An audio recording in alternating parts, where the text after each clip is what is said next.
Hi everyone, welcome back to the channel. So if you have just purchased your Voye eSIM, in this video I'm going to show you exactly how you can activate it and connect it in just a few simple steps. So first of all, what you need to do is, in order to activate your eSIM, if you have already purchased it, then you just have to open your settings on your iPhone, and after that simply go to the cellular section. Now inside the cellular section you will be shown the option of eSIM, so you just have to tap on that. Then you just have to simply select the option of scanning the QR code and follow further on-screen instructions in order to basically download and install that eSIM profile on your device.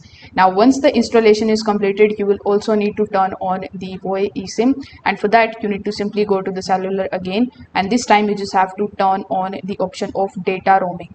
Just make sure that you allow the cellular data switching and should be turned off on the cellular. Then select the option of cellular data page, so it should be turned off and the data roaming should be turned on. Now if you want to activate it inside your Samsung device, you just have to simply go to the connections, then simply select the option of SIM manager. Afterwards, simply select the option of add eSIM, then select the option of scan the QR code, and again you need to follow the same steps and you just have to basically activate your Voye eSIM. So if this video helped you out, make sure that you like this video and subscribe to the channel. Thanks for watching.